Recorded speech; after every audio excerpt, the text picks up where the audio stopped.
Shalom. Mari kita buka firman Tuhan di dalam Ratapan 3. Saya bacakan Ratapan 3 ayat pertama. Akulah orang yang melihat sengsara disebabkan cambuk murkanya. Ia menghalau dan membawa aku ke dalam kegelapan yang tidak ada terangnya.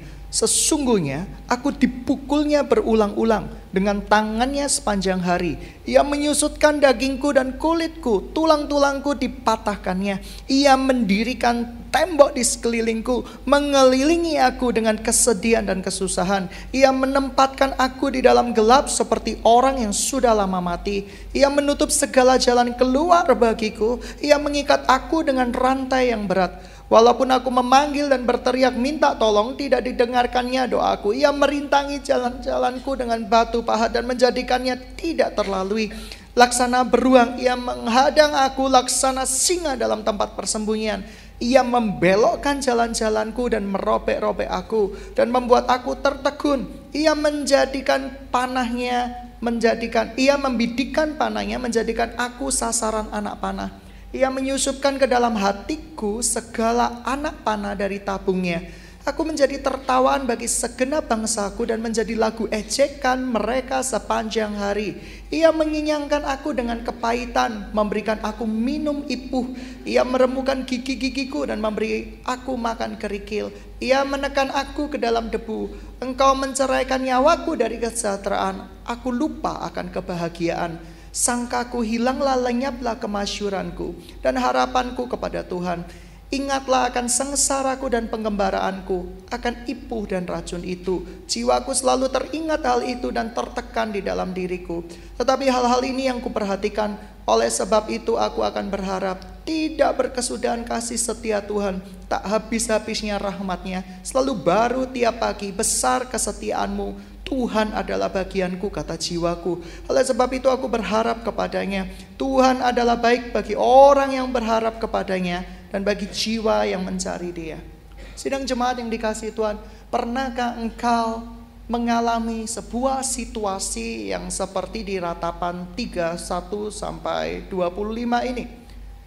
Di mana engkau berusaha seakan-akan Tuhan memberikan tembok-tembok yang begitu besar, yang tidak bisa engkau terobos dan tidak bisa engkau lalui.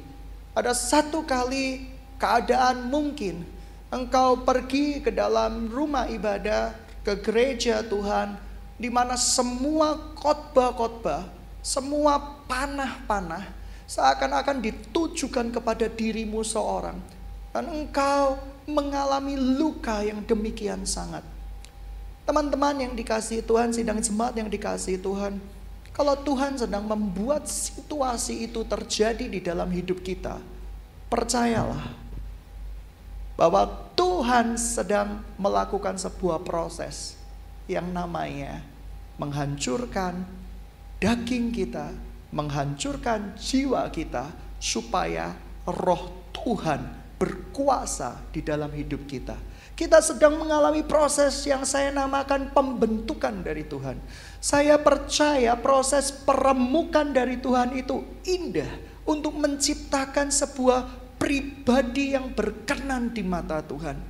Kita semua punya mimpi dan tujuan. Kita semua boleh punya ambisi dan tujuan di dalam kehidupan kita. Tetapi sayang sekali, seringkali mimpi dan ambisi di dalam kehidupan kita tidak sejalan dengan mimpi dan kerinduan Tuhan. Oleh karena itu, supaya sejalan, Tuhan kadang izinkan proses-proses yang berat ada di dalam kehidupan kita. Ia akan memproses kita sedemikian rupa, seakan-akan Tuhan melupakan kita dan meninggalkan kita. Tetapi sebenarnya Tuhan sedang berkarya di dalam kehidupan kita. Pernah tidak anak-anak muda, keluarga-keluarga muda, anak-anak muda, engkau sedang jatuh cinta dengan seseorang, tapi seorang itu menolak engkau. Sakit rasanya, rakit rasanya ketika engkau melihat orang lain itu berjalan dengan orang yang kamu cintai, berjalan dengan orang lain. Sakit rasanya. Tapi Tuhan sedang proses hati kita. Tuhan sedang proses hati kita supaya kerinduan Tuhan sejalan dengan hidup kita. Begitu banyak mimpi-mimpi kita yang sedang tidak sejalan dengan mimpinya Tuhan. Karena Tuhan adalah roh, manusia terdiri dari daging. Dan oleh karena itu kita tidak mungkin bisa menyembah Tuhan dengan daging kita. Kita tidak mungkin bisa mengerti kerinduan Tuhan dengan daging kita. Kita harus mengerti kerinduan Tuhan di dalam kerinduan Tuhan di dalam roh kita. Sidang jemaat yang dikasihi Tuhan, mari kita buka firman Tuhan di dalam Markus 14 ayat yang ketiga. Ketika Yesus berada di Betania, di rumah Simon si Kusta, sedang duduk makan, datanglah seorang perempuan membawa suatu buli-buli pualam berisi minyak narwastu murni yang mahal harganya. Setelah dipecahkannya di leher-leher buli-buli itu, dicurahkan minyak itu ke atas kepala Yesus. Ada orang yang menjadi gusar dan berkata kepada yang lain, untuk apa pemborosan minyak narwastu ini? Sebab minyak ini dapat dijual 300 dinar lebih dan uangnya dapat diberikan kepada orang-orang miskin. Sidang jemaat yang dikasihi Tuhan, sehebat apapun dirimu, sebanyak apapun talenta yang engkau miliki, tetapi jikalau engkau tidak bersedia dipecahkan oleh Tuhan, maka sebenarnya talentamu, karunia-karunia yang ada di dalam dirimu itu menjadi sia-sia belaka. Minyak narwastu tidak akan memancarkan keharuman yang luar biasa harumnya ketika minyak itu hanya ditaruh di dalam sebuah botol. Botol itu harus dipecahkan supaya keharuman itu keluar. Demikian juga dengan hidup kita. Kalau kita tidak mengalami proses pembentukan oleh Tuhan dan peremukan oleh Tuhan, maka sesungguhnya minyak yang berbau harum yang ada di dalam diri kita tidak mungkin bisa keluar. Mari anak-anak Tuhan, kita sebagai anak-anak Tuhan, kita jangan pernah menjadi orang-orang yang tidak pernah mengalami kebenaran firman Tuhan. Engkau hanya menjadi calo-calo Alkitab. Tahu enggak calo-calo Alkitab? Pada masa saya kecil, ibu saya membawa saya ke stasiun kereta api.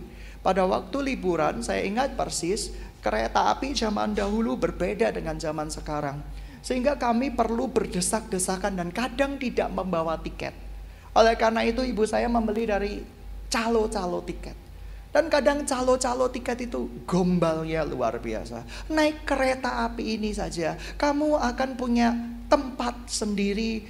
Kereta api ini full dengan AC dan full dengan begitu banyak perlengkapan lainnya. Dan begitu kita masuk, tidak ada AC, tidak dapat kursi. Kita semua harus berdiri sampai pergi ke sebuah kota. Dan itu mengerikan sekali. Sidang jemaat yang dikasihi Tuhan, calo-calo Alkitab memberitakan firman Tuhan tapi tidak pernah mengalami kebenaran firman Tuhan. Seperti calo-calo kereta api. Mereka berbicara tentang naik kereta api, tetapi mereka tidak pernah naik kereta api. Mereka memasarkan kereta api, tapi mereka tidak pernah tinggal di dalam kereta api, merasakan kereta api tersebut. Seringkali anak-anak Tuhan secara tidak sadar menjadi calo-calo Alkitab, tetapi tidak menjadi pelaku-pelaku kebenaran firman Tuhan. Saya tidak pernah mau hidup saya menjadi calo-calo Alkitab. Saya tidak pernah mau berkata kepada Anda semua, Anda harus dibebaskan, sementara hidup saya tidak dibebaskan. Saya tidak pernah mau berkata kepada orang lain, hei, engkau pasti disembuhkan, tapi sebenarnya hidup kita pun belum mengalami kesembuhan dari Tuhan. Sidang jemaat yang dikasihi Tuhan, Tuhan tidak memanggil kita menjadi calo-calo. Tuhan memanggil kita menjadi anak-anak kebenaran. Anak-anak yang menceritakan kebenaran firman Tuhan. Mengalami kebenaran firman Tuhan. Lalu bagaimana supaya kita mengalami kebenaran firman Tuhan? Tuhan akan menundukkan kita. Tuhan akan menundukkan ego pemikiran kita. Diratapan dengan jelas sekali. Kalau Anda mengalami sebuah situasi, jalanmu terasa ditutup oleh Tuhan. Kamu mengalami situasi seakan-akan engkau tidak bisa bebas bergerak. Seakan-akan engkau tidak bisa melangkah kemanapun. Tuhan sedang memproses kita. Tuhan sedang berusaha meremukkan kita supaya mimpi Tuhan menjadi mimpi kita. Seringkali kita melihat rumput tetangga lebih baik. Seringkali kita lihat Instagram. Bagi orang-orang kita melihat betapa indahnya menikah, memiliki anak. Dan kita kadang suka kepo melihat kebahagiaan gambar-gambar tersebut. Sayangnya sebagian besar gambarnya yang bahagia, tapi orang yang di dalamnya tidak berbahagia. Sidang jemaat yang dikasihi Tuhan, berapa banyak di antara kita ketika kita mendengarkan kebenaran firman Tuhan dan panah-panah yang tajam mengoyak-ngoyak badan kita, kita protes sama Tuhan. Firman-Nya terlalu keras, firman-Nya tidak simpatik sama sekali, firman-Nya tidak benar-benar memiliki kasih. Ketika Rasul Paulus datang ke dalam sebuah jemaat, dia berkata, haruskah aku membawa engkau cambuk atau kasih atau teguran yang nyata-nyata? Sidang jemaat yang dikasihi Tuhan, cambuk itu perlu untuk supaya apa? Supaya daging kita remuk, supaya roh kita keluar menjadi roh yang bisa bersinergi dengan kerinduan Tuhan di dalam hidup kita. Sidang jemaat yang dikasihi Tuhan, siapa yang hari-hari ini merasa jalanmu ditutup, mimpi-mimpimu ditutup, merasa seakan-akan engkau tidak ada kemajuan, bahkan engkau mengalami kemunduran. Yang mengalami seperti itu, angkat tangan. Tidak apa-apa, tidak usah malu-malu. 1, 2. Yang lain mengalami apa? Mengalami kemajuan. Siapa yang mengalami kemajuan? Yang paling susah di dalam khotbah itu adalah gerakan non-blok. Ya kan? Saya tidak mengalami kemunduran. Saya pun tidak mengalami kemajuan. Yang suam-suam kuku angkat tangan. Tidak ada yang angkat tangan. Sidang jemaat yang dikasihi Tuhan, Tuhan kadang membawa gereja atau sebuah persekutuan mengalami jalan yang seakan-akan mundur. Mari kita belajar firman Tuhan. Mari kita belajar firman Tuhan di dalam 2 Raja-Raja 3. Ayatnya yang pertama saya bacakan. Yoram anak Ahab menjadi raja di Samaria atas Israel dalam tahun ke-18 zaman Yosafat Raja Yehuda, dan ia memerintah 12 tahun lamanya. Ia melakukan apa yang jahat di mata Tuhan, tetapi bukan seperti yang ayahnya dan seperti ibunya. Ia menjauhkan tugu berhala Baal yang didirikan ayahnya. Namun demikian ia masih berpaut kepada dosa Yerobeam bin Nebat yang mengakibatkan orang Israel berdosa pula. Ia tidak menjauhinya. Ya, kita lompat di dalam ayat ke-7. Selanjutnya ia menyuruh orang kepada Yosafat Raja Yehuda dengan pesan, Raja Moab telah memberontak terhadap aku. Maukah engkau bersama-sama aku melawan Moab? Sekali lagi, maukah engkau bersama-sama dengan aku melawan Moab? Jawabnya, aku akan maju. Kita sama-sama. Aku dan engkau, rakyatku dan rakyatmu, kudaku dan kudamu. Lagi ia berkata, melalui jalan mana kita akan maju? Jawabnya, melalui padang gurun Edom. Sekali lagi, padang gurun Edom. Maka berjalanlah Raja Israel dan Raja Yehuda dan Raja Edom. Tetapi sesudah mereka berkeliling 7 hari perjalanan jauhnya, mereka tidak terdapat air untuk tentara dan untuk hewan yang mengikuti mereka. Lalu berkatalah Raja Israel, wahai Tuhan telah memanggil ketiga raja ini untuk menyerahkan mereka ke dalam tangan Moab. Tetapi bertanyalah Yosafat, tidak adakah di sini seorang nabi Tuhan, supaya di antaranya kita sedang meminta petunjuk Tuhan?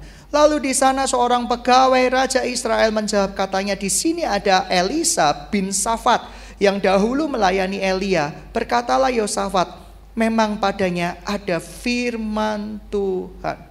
Sidang jemaat yang dikasihi Tuhan, sebuah permasalahan terbesar ketika gereja Tuhan tidak pernah mau bangkit di dalam sebuah kondisinya. Sebuah permasalahan besar ketika anak-anak Tuhan tidak mau bangkit melawan keadaan yang sedang ia alami sekarang. Oleh karena itu firman Tuhan berkata, maukah engkau berperang bersama-sama dengan aku untuk melawan sebuah situasi yang tidak enak, situasi yang dekat dengan penjajahan, situasi yang tidak ada apapun yang terjadi. Lalu dikatakan di sini, bagaimana kita akan maju melalui padang gurun Edom. Ini bukan maju namanya, tapi mundur namanya. Sedang jemaat yang dikasihi Tuhan, Tuhan seakan-akan memberikan jalan kemunduran buat sebuah pelayanan, sebuah gereja Tuhan, untuk anak-anak Tuhan, untuk memenangkan pertandingan. Mari kita lanjut ayat berikutnya. Tetapi berkatalah Elisa kepada Raja Israel, apakah urusanku dengan engkau? Pergilah kepada para nabi ayahmu dan kepada para nabi ibumu. Jawab Raja Israel kepadanya, jangan begitu, sebab Tuhan memanggil ketiga raja ini untuk menyerahkan mereka ke dalam tangan orang Moab. Berkatalah Elisa, demi Tuhan semesta alam yang hidup di hadapannya, aku menjadi pelayan. Jika tidak karena Yosafat Raja Yehuda, maka sesungguhnya aku tidak akan memandang dan melihat kepadamu.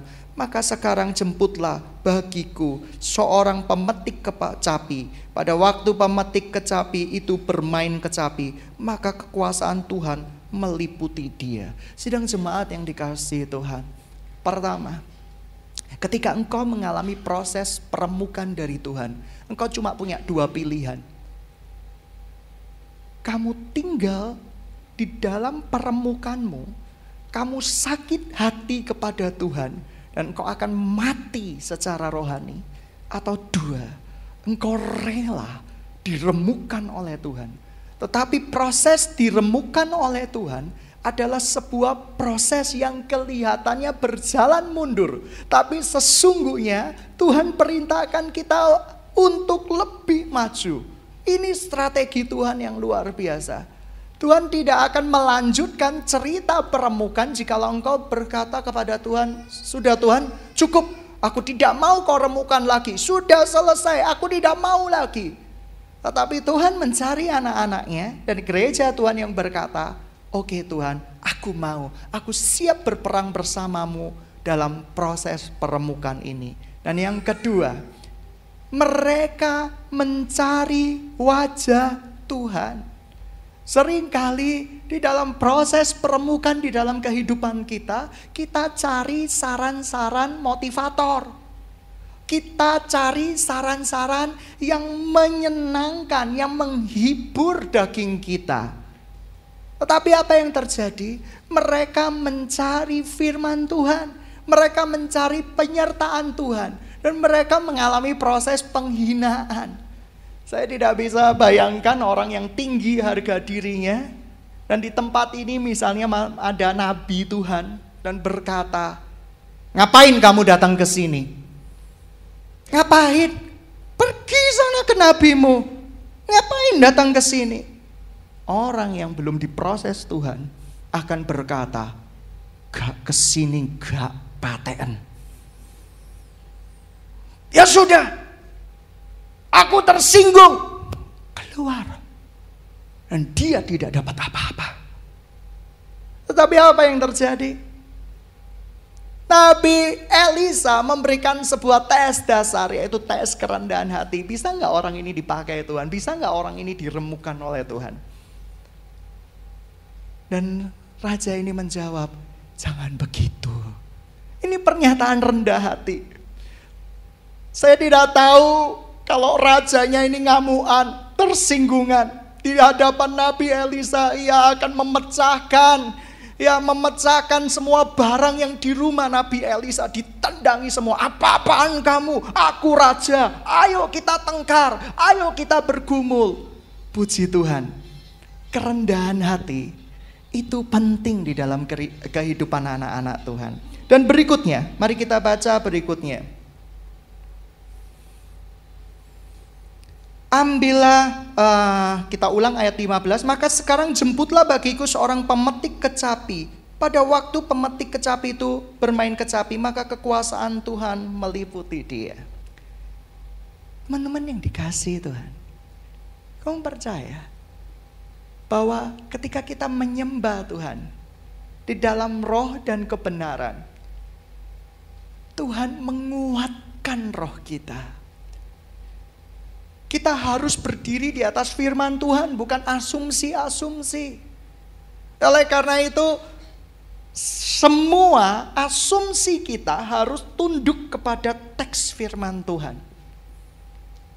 Dan oleh karena itu, saya menundukkan kepandaian saya, kepintaran saya, bahwa teks firman Tuhan mengatakan bahwa apa yang kita alami di zaman lampau, zaman sekarang, dan zaman akan datang, bahwa Tuhan Yesus tidak berubah. Artinya apa? Kesembuhan masih terjadi sampai sekarang ini. Mujizat terjadi sampai sekarang ini. Karena Tuhan Yesus tidak pernah berubah. Demikian juga di dalam menyembah Tuhan. Saya menyembah Tuhan di dalam roh dan kebenaran. Gereja ini percaya dengan bahasa lidah sebagai tanda, dan bahasa lidah sebagai karunia. Kalau di zaman dahulu ada, kenapa zaman sekarang tidak ada? Tidak ada ayat satu teks pun yang mengatakan bahwa ini akan berhenti. Asumsi, cara pandang, sisi pandang, ada yang mengatakan ini sudah selesai di zaman Kisah Para Rasul. Ini belum selesai. Ada cara pandang yang mengatakan, oh ini belum selesai, ini akan berkelanjutan terus menerus. Saya percaya dengan teks firman Tuhan. Bahasa roh itu ada, bahasa lidah itu ada. Tetapi yang saya kritisi, kalau Anda harus berbahasa lidah, semuanya kata-katanya adalah sama melulu. Itu yang saya kritisi. Ikuti atau buka pengajaran saya tentang bahasa lidah. Tapi ketika saya menyembah Tuhan di dalam roh dan kebenaran, saya kuat. Bahasa lidah itu membangun diri Anda sendiri, membuat Anda kuat di hadapan Tuhan. Sekali lagi, bahasa lidah yang menurut definisi firman Tuhan, bukan bahasa lidah menurut asumsi. Asumsi itu katanya bahasa lidah itu harus membentuk pola kata-kata tertentu, itu asumsi. Tapi kita harus tunduk kepada teks firman Tuhan. Amin. Amin. Dan ketika kita menyembah Tuhan, roh Tuhan ada. Tuhan menguatkan apa yang ada di dalam diri kita. Manusia roh kita ini dikuatkan Tuhan, diperbaharui. Kita memampukan melakukan apa yang sebenarnya kita tidak mampu lakukan.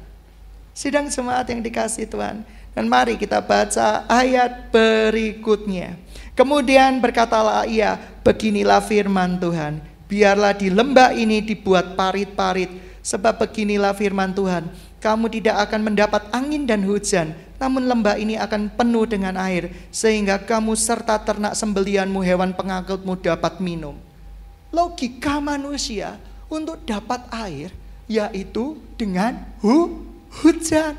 Kita suka dengan hujan berkat-berkat. Kita suka dengan nyanyian berkat-berkat. Hujan awal, hujan akhir. Kita rindu hujan, segala sesuatunya berkaitan dengan pencurahan. Kita rindu bahwa kalau Tuhan bekerja, caranya ya Tuhan pasti bikin hujan. Kalau Tuhan mau buat revival, Tuhan pasti mau buat hujan. Salah. Tuhan kita bukan Tuhan yang kaku, tetapi dinamis. Oleh karena itu, firman Tuhan berkata, buatlah parit, masuklah ke dalam lembah. Kalau Anda ngerti petanya, ini bukan berarti maju, tapi tambah mundur. Kita disuruh buat parit-parit. Kelihatannya mengulang dari awal, tidak berharga. Mungkin Anda re-commerce, Anda kepingin membuat KKR. menunjukkan bahwa Anda adalah rekom yang diurapi Tuhan, tapi Anda dengar suara Tuhan, jangan. Jangan buat KKR, buat fellowship saja. Tuhan, bosen Tuhan fellowship terus. Itu kan cara-cara dulu, cara-cara yang mundur ke belakang. Tapi Tuhan berkata bahwa buatlah parit-parit, masuklah ke dalam lembah. Sedang jemaat yang dikasihi Tuhan, mungkin keadaanmu sekarang dinilai orang mundur ke belakang. Tapi Tuhan sedang menciptakan strategi kemenangan buat Anda. Kasih salam kiri kanan. Kamu kelihatannya mundur, tapi sebenarnya Tuhan sedang memberikan kemenangan buat engkau. Kelihatannya mundur, tapi Tuhan ada maksud dan rencana di dalam hidupmu. IP yang buruk, Tuhan akan meremukkan dirimu sampai Tuhan berkata, kau berkata, apapun yang terjadi, aku mau ikut Tuhan, wes. Aku mau ikut Tuhan. Tuhan bisa pakai segala cara untuk meremukkan engkau. Amin. Amin. Dalam segala perkara saya percaya Tuhan bekerja. Oleh karena itu jangan berburuk sangka dengan Tuhan, berkata bahwa Tuhan itu jahat. Tembok-tembokku, kamu pendirikan tembok di depan pintu rumahku, aku tidak bisa jalan kemana-mana. Kalau engkau sedang mengalami proses peremukan sama Tuhan, hai anak-anak yang masih kuliah, hai anak-anak yang dewasa muda, engkau mengalami peremukan. Apa sih masalah anak-anak yang kuliah jatuh cinta? Engkau melihat orang yang paling kau cintai berjalan dengan seseorang, hatimu itu terasa pilu, sedih, remuk, ya kan? Dan pijetan-pijetan ala Jepang pun tidak bisa mengalahkan keremukan hatimu. Engkau begitu sakit, engkau begitu tidak bisa lagi untuk tertawa. Tapi Tuhan sedang meremukkan dirimu, Tuhan sedang memproses dirimu. Begitu engkau teriak-teriak seperti orang kesetanan, aku cemburu, aku cemburu, aku cemburu. Saat itu Tuhan tidak bekerja di dalam hidupmu. Tapi kalau engkau berkata, yes Jesus, aku memang cemburu, aku memang sakit hati, tapi aku tahu bahwa engkau tahu yang terbaik engkau buat aku. Walaupun di mataku dia adalah itik yang baik hati, mungkin di matamu dia itik yang buruk rupa. Saya tahu Tuhan, jangan pakai istilah gitu ya, itu namanya menyakiti orang lain. Ya kan? Enggak, kamu harus berdoa buat dia. Tuhan, aku tahu Tuhan, dia akan mendapatkan yang terbaik, sedangkan aku akan mendapatkan engkau Tuhan. Wah, sidang jemaat yang dikasihi Tuhan, di proses Tuhan itu gak pernah enak. Siapa bilang proses itu enak? Gak pernah enak. Kamu tahu? Saya pernah lihat film-film di biara Shaolin. Mereka yang rambutnya gondol-gondol itu, cara mereka supaya mereka bisa mendapatkan kekuatan kakinya lincah itu gimana? Setiap hari kakinya dipasang beban, dipasang besi. Dan itu terjadi berbulan-bulan, bertahun-tahun, bahkan puluhan tahun. Dan Tuhan kadang bawa diri kita membawa beban-beban yang Tuhan izinkan di dalam kehidupan kita. Sehingga suatu saat ketika sang biksu Shaolin ini kakinya dilepaskan beban-bebannya, terbang men. Dia bisa melompat kemana-kemari. Kalau dia menyanyikan lagu Ku kan terbang tinggi di awan, dia akan melompati genteng-genteng rumah. Dia akan melewati atap-atap rumah sambil terbang karena kakinya sedemikian terlatih. Oleh karena itu jangan marah kalau Tuhan seakan-akan mengirimkan beban di kakimu, mengirimkan beban di pundakmu, seakan-akan Tuhan tidak sayang kepada engkau. Tapi di ratapan namanya kitab ratapan, penuh meratap. Gitu ya. Lihat, mereka tahu bahwa Tuhan menyertai dan Tuhan ada maksud di dalam kehidupan kita. Sedang jemaat yang dikasihi Tuhan, kalau kamu sedang dikasih beban-beban di kakimu, percayalah, Tuhan melatih kamu untuk meringankan tubuh, untuk bisa terbang. Supaya apa? Supaya rencana Tuhan tergenapi di dalam hidupmu. Mari kita buka ayat berikutnya. Dikatakan di sini 17, beginilah firman Tuhan, kamu tidak akan mendapat angin dan hujan, namun lembah ini akan penuh dengan air sehingga kamu dan ternak sembelian dan hewan pengangkut dapat minum. Dan itu pun karena perkara ringan di mata Tuhan. Juga orang Moab akan diserahkannya ke dalam tanganmu. Kamu akan memusnahkan segala kota yang berkubu dan sekolah kota pilihan. Kamu akan menumbangkan segala pohon yang baik, dan kamu akan menutup segala mata air, dan kamu akan merusakkan segala ladang yang baik dengan batu-batu. Keesokan harinya ketika orang mempersembahkan korban, datanglah dengan tiba-tiba air dari arah Edom, lalu penuhlah negeri itu dengan air. Tahu artinya? Tahu artinya? Ketika engkau mengandalkan Tuhan, ketika engkau menyembah Tuhan, ketika engkau mempersembahkan korban, kadang Tuhan tidak kirimkan berkat dari atas, tapi Tuhan kirimkan berkat dari kompetitormu, musuhmu. Air mengalir dari Edom, men. Ini sebuah keajaiban. Ketika engkau merasa solusi dari segala sesuatu adalah apa yang kamu pikirkan, Tuhan mau berkata, hei, stop dengan pemikiranmu, sebab pemikiranmu membatasi kuasaku.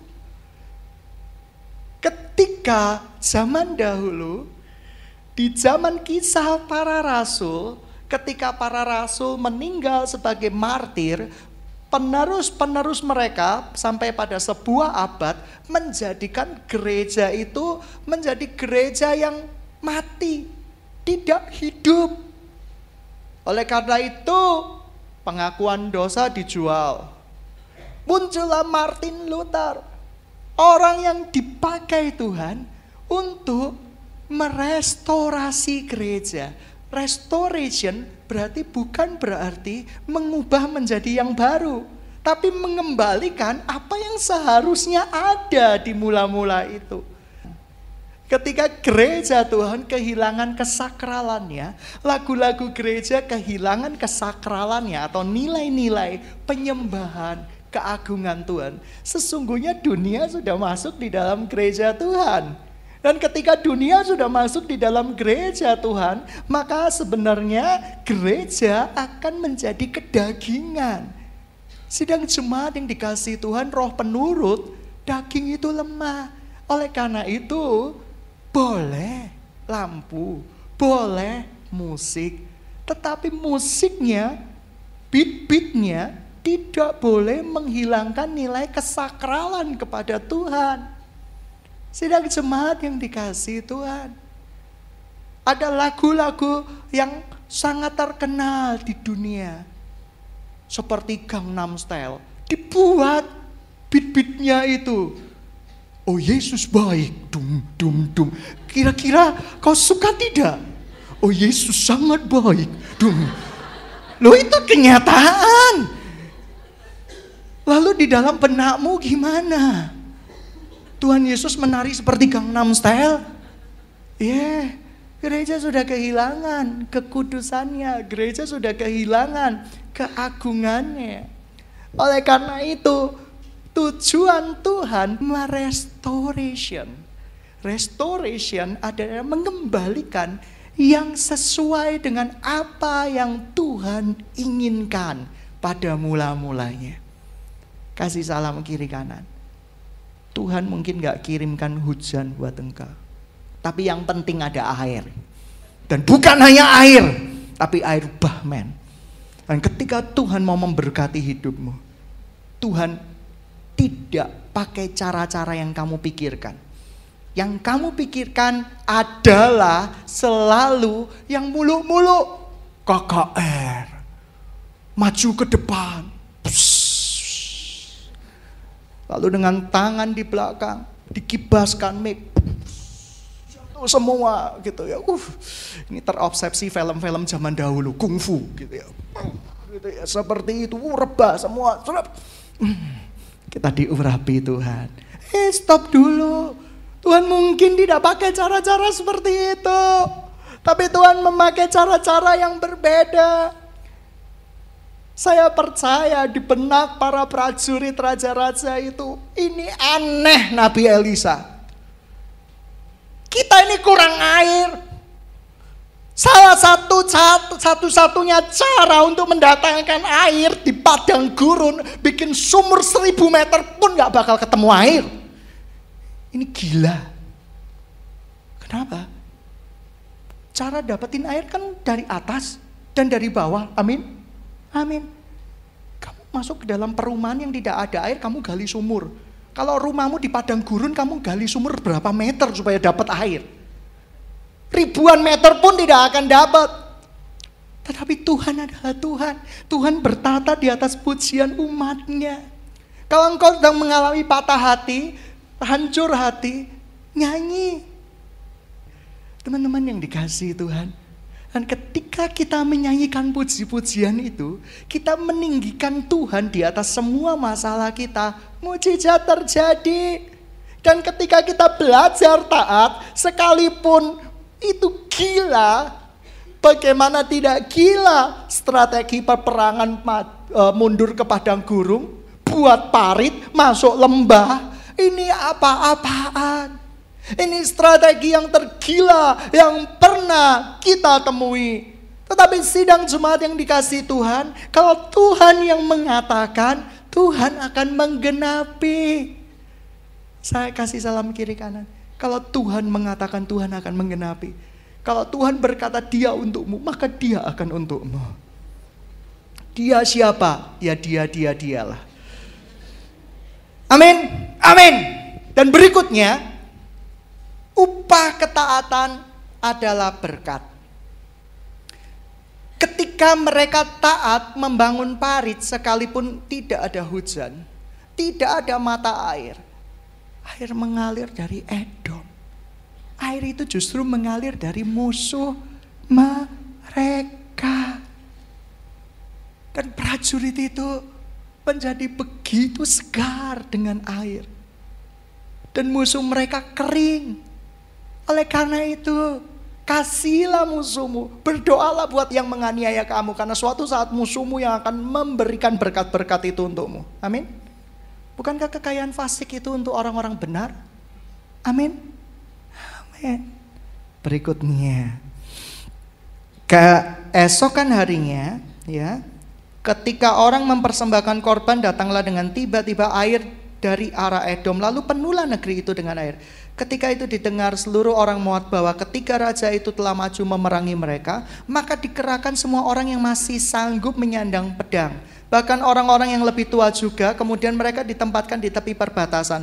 Keesokan harinya pagi-pagi mata air bersinar atas permukaan air itu. Tampaklah kepada orang Moab itu bahwa air di sebelah depannya merah seperti darah.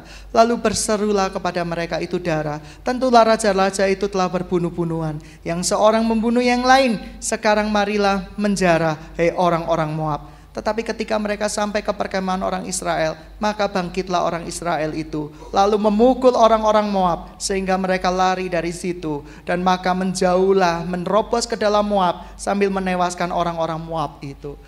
Ini strategi dari Tuhan. Kamu tahu, Tuhan kirimkan air untuk memberkati pasukan yang ada, untuk memberikan kesegaran, tapi juga untuk memberikan sebuah strategi.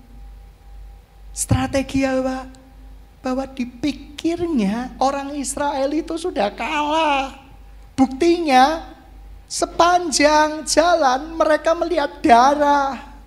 Lihat, ketika pikiran manusia berasumsi, maka sebenarnya mereka gak bisa melihat apa yang ke depan. Dan memang tempat itu penuh dengan darah, parit-parit itu penuh dengan darah karena keajaiban yang dibuat oleh Tuhan. Dan mereka menyangka orang Israel ini tinggal tunggu waktu untuk mati. Tetapi apa yang terjadi? Tuhan membalikkan keadaan. Tuhan menghancurkan musuh-musuh. Oleh karena itu sidang jemaat yang dikasihi Tuhan, andalkan Tuhan. Restorasi bukan membuat sesuatu yang baru, tetapi memurnikan apa yang sudah ada. Dan saya rindu banyak penyembah-penyembah Tuhan yang dalam roh dan kebenaran datang ke dalam gereja. Mereka akan menyembah Tuhan di dalam roh dan kebenaran. Saya percaya akan begitu banyak anak-anak muda yang walaupun tanpa musik yang ajeb-ajeb tadi, mereka akan datang dan menyembah Tuhan, memuliakan Tuhan, memenuhi bait Tuhan. Sidang jemaat yang dikasihi Tuhan, kita belajar hari ini. Kalau Tuhan sedang meremukkan seseorang, artinya Tuhan mau bawa orang itu naik tingkat. Kamu ingat Yakub? Ketika dia bergumul dengan malaikat Tuhan, sepanjang hari dia bergumul dengan malaikat Tuhan, terpaksa malaikat Tuhan itu melakukan sebuah tindakan yang akan mengubah hidupnya selamanya. Awalnya Yakub bergumul dengan malaikat Tuhan itu supaya malaikat Tuhan itu membela hak-haknya dia,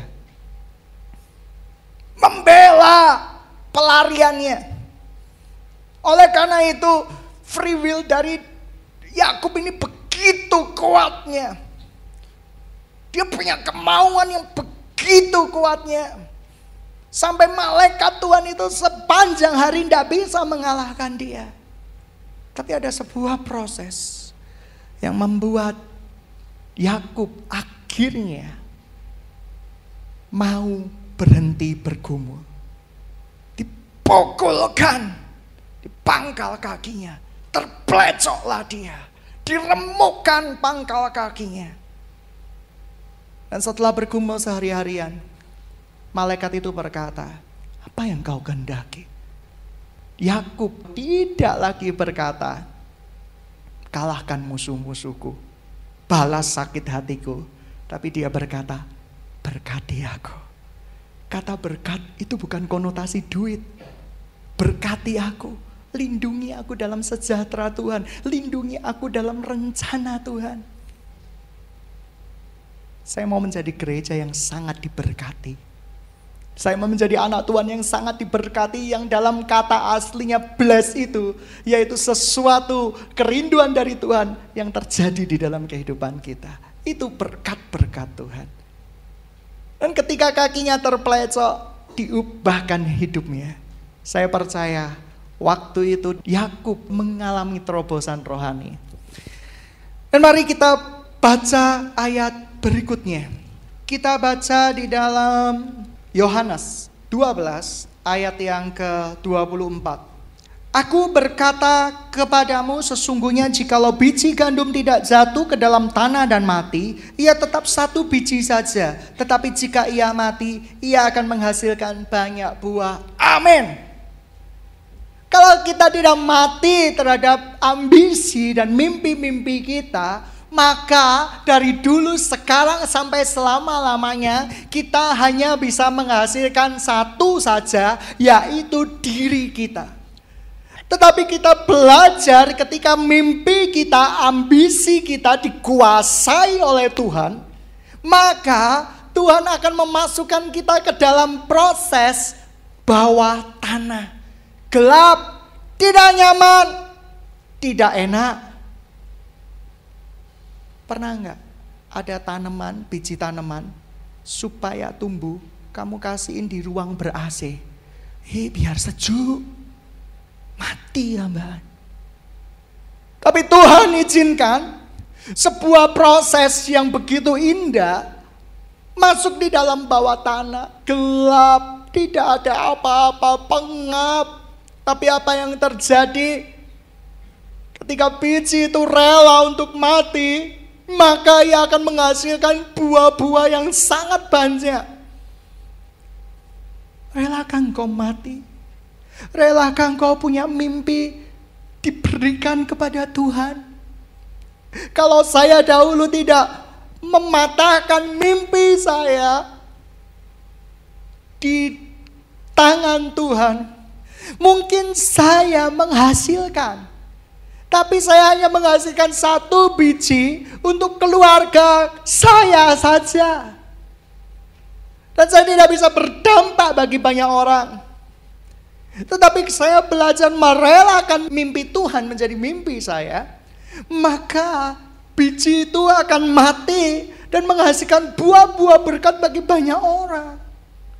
Tuhan mau pakai hidupmu untuk membawa terang. Tuhan mau pakai hidupmu untuk menjadi penjala manusia. Tuhan mau hidupmu menjadi cahaya kemuliaan Kristus itu sendiri. Tuhan mau pakai hidupmu untuk menjadi dampak dan berkat yang luar biasa. Saya percaya di tempat ini kalau guru-gurunya tidak mati, tidak memberikan mimpinya di hadapan Tuhan, tidak akan ada sekolah, tidak akan ada revival, tidak akan ada kepenuhan dari rencana Tuhan. Jikalau tidak ada anak-anak muda di tempat ini yang memberikan mimpinya kepada Tuhan dan berkata, duit Tuhan, jadikan itu Tuhan menjadi sesuai dengan rencanamu, engkau tidak akan dipakai Tuhan. Oleh karena itu, kerinduan Tuhan yaitu memakai umatnya. Kita belajar, dipakai Tuhan itu indah. Menjadi berkat itu indah. Nama Tuhan dipermuliakan. Para rasul berkata, aku senantiasa membawa keharuman Kristus. Membawa keharuman Kristus di dalam setiap pemberitaan Injil yang ku sampaikan. Sidang jemaat yang dikasihi Tuhan, saya merasa jemaat ini akan dipakai Tuhan luar biasa. Sudahkah engkau mati dengan mimpi-mimpimu? Oh, banyak orang yang tidak mau mati. Banyak orang yang merasa bahwa aku sudah memberkati, aku sudah dipakai oleh Tuhan. Tapi engkau tidak berbuah. Mari kita berbuah. Hidup ini cuma sementara.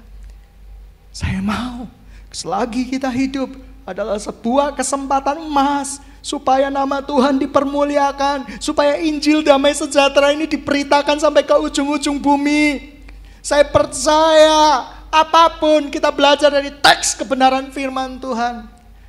Oleh karena itu segala ilmu tafsir apapun harus tunduk kepada kebenaran firman Tuhan. Ada orang yang menafsirkan bahwa Tuhan sudah tidak bekerja di masa sekarang. Stop! Teksnya tidak mengatakan demikian. Asumsimu berdasarkan penemuan-penemuan di abad 13 mengatakan demikian. Tetapi firman Tuhan itu bukan firman Tuhan yang mati, tapi firman Tuhan yang hidup dari zaman ke zaman. Ketika ratapan, Tuhan seperti seorang pahlawan menancapkan busur tanahnya ke hatimu.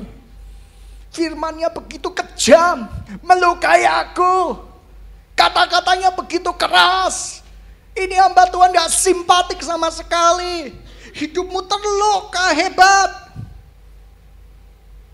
Tapi satu hal, firman itu sudah tertancap di dalam hatimu. Yang walaupun ketika ditancapkannya berdarah-darah dan penuh dengan emosi, penuh dengan luka. Tapi saya berdoa, Tuhan berdoa. Firman yang ditancapkan di hati yang terluka itu suatu saat akan berbuah, berdampak, dan menjadi berdekat bagi banyak orang.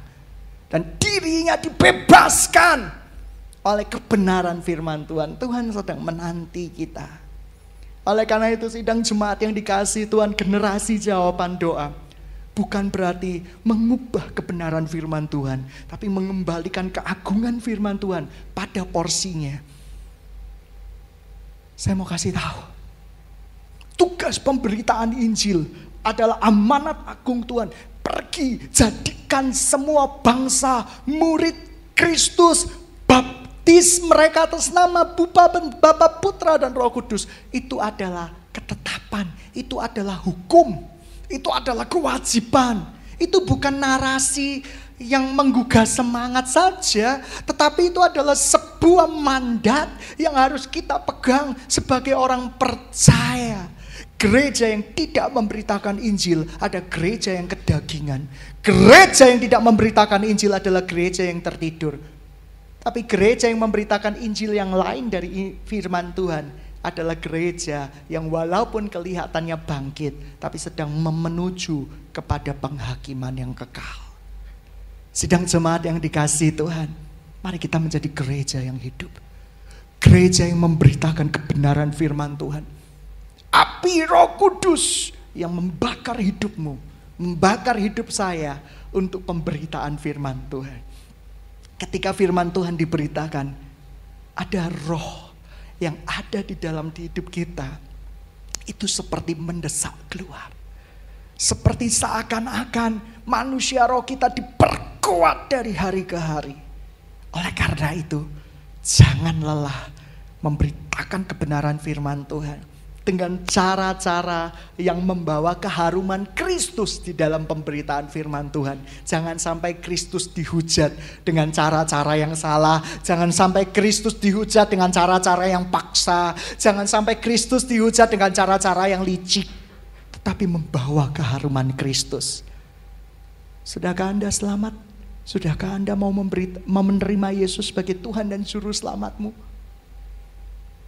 Martin Luther, para reformis memberitakan Injil dengan gagah berani.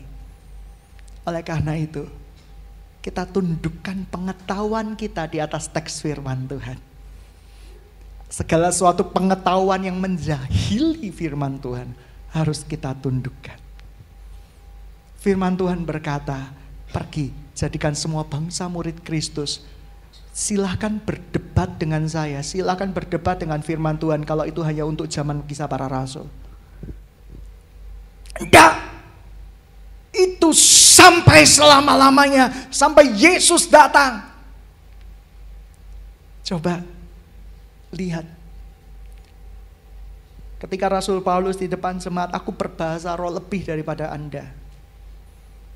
Lalu apakah karena kita tidak boleh berbahasa lidah di depan jemaat, lalu kita tidak berbahasa lidah?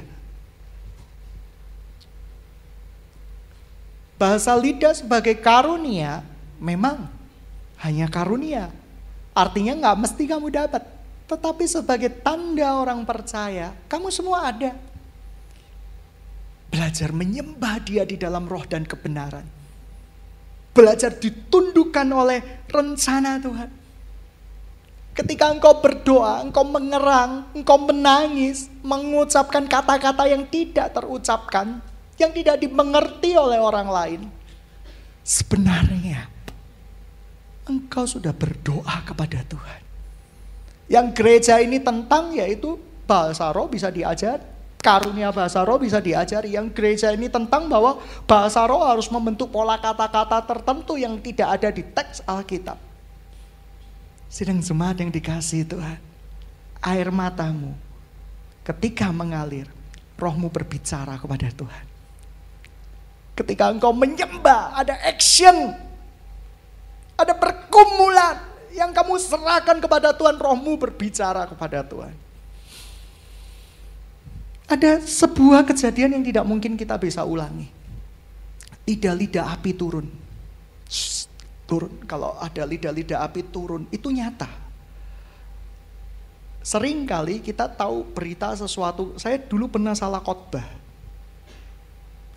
Lidah-lidah api mungkin sudah tidak ada lagi.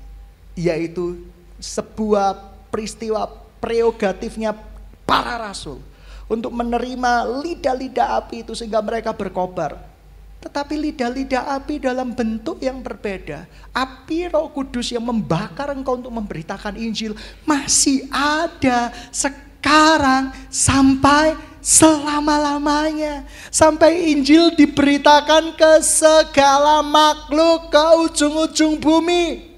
Roh Tuhan akan bekerja. Roh Tuhan akan berbicara.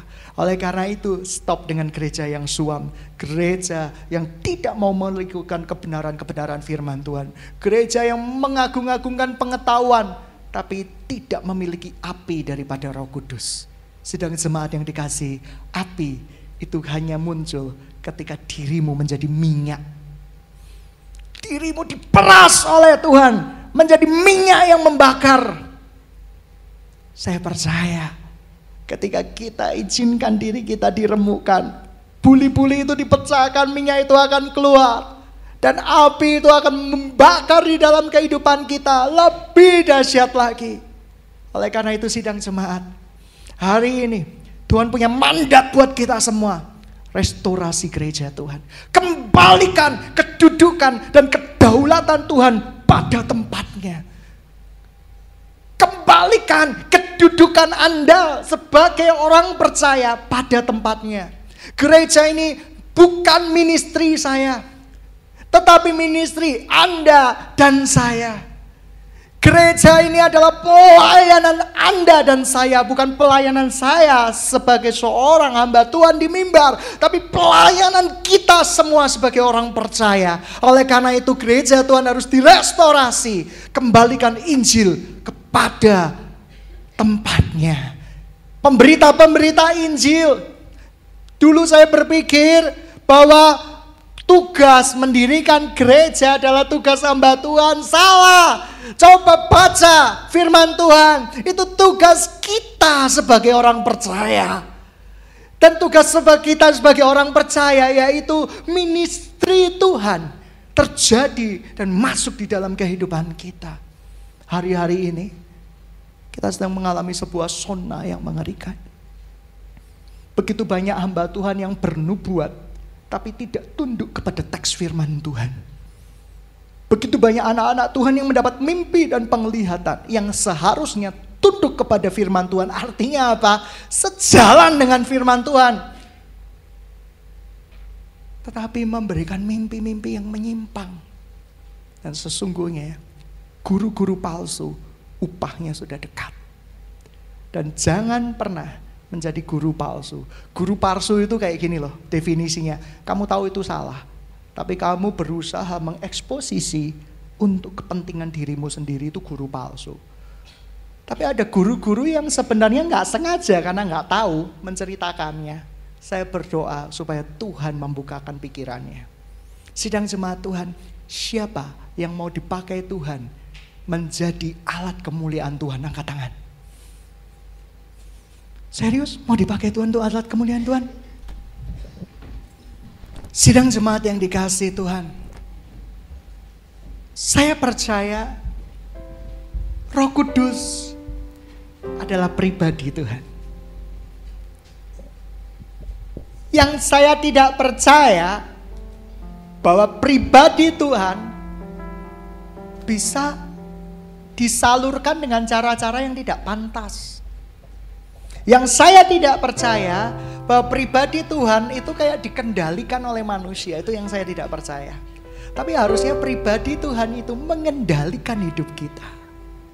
Roh Kudus bisa diperintah-perintah. Itu gak ada di Alkitab. Tetapi Roh Kudus bisa merebahkan orang, itu benar.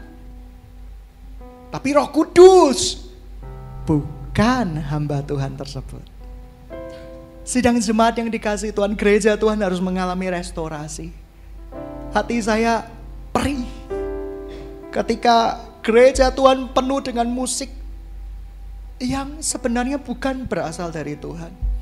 Nada-nadanya itu membuat kita menggerakkan kaki kita, daging kita. Lalu apa gunanya musik itu diciptakan? Musik itu diciptakan untuk menyembah Tuhan di dalam roh dan kebenaran.